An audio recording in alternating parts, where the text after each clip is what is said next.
in this airplane, and it'll still stay in the sky. So if you're going to have the king of the Western world, you should really have him in the Queen of the Skies. It's in simulators like this that pilots are certified to fly the jumbo jet.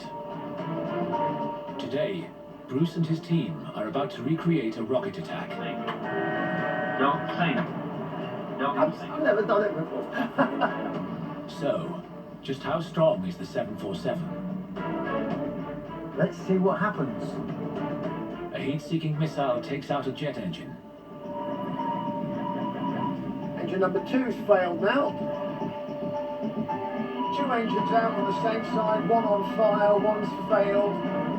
You've got 4 engines, you've still got 2 left. You can see the airplane is perfectly survivable. It's astonishing. You want to keep the guy with his finger on the nuclear trigger in one piece. The 747 is awesome. From its Cold War conflict with Cuba to modern-day tensions with North Korea and Iran, America has stood ready for confrontation many times. But its worst attack came when it wasn't looking. On that day, Air Force One had taken George W. Bush to a presidential engagement in Sarasota, Florida. Well, I remember waking up September 11th, 2001, to a perfect day. There was not a cloud in the sky in the entire lower 48 states. We're going to an elementary school, and you're talking about leaving no child behind in education. I'm standing at the door to the classroom with the principal of the school and the president. I did hear 2 people kind of ask, "Did anybody hear about a plane crash in New York City?" And then the principal opened the door to the classroom, and she walked in with the president. The door shut, and then a nanosecond later, Captain Lauer came up to me and said, "Oh my gosh, another plane hit the other tower at the World Trade Center."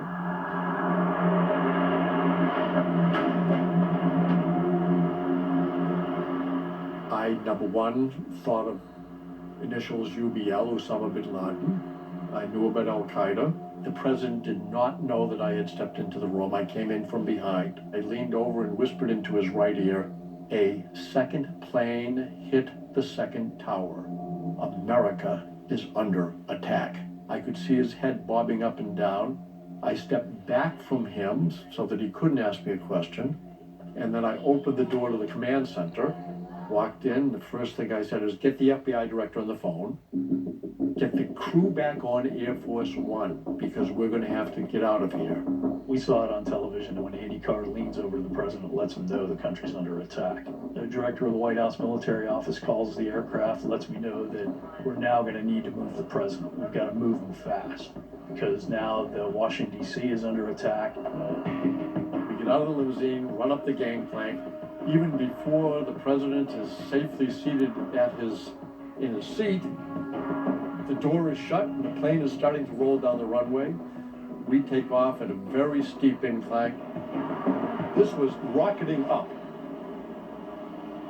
The intent was to climb out very steep so that no one would have the ability to use a long gun and shoot at us, etc. The plane is very powerful. It was passed to us that the Angel is the next target. Angel was, at the time, one of the classified call signs of Air Force One. So at this point, we asked for fighter support. Mark Tillman is saying, "Where are we going?" And the president is saying, "We're going to D.C." And I'm saying, "Mr. President, you don't want to make that decision right now."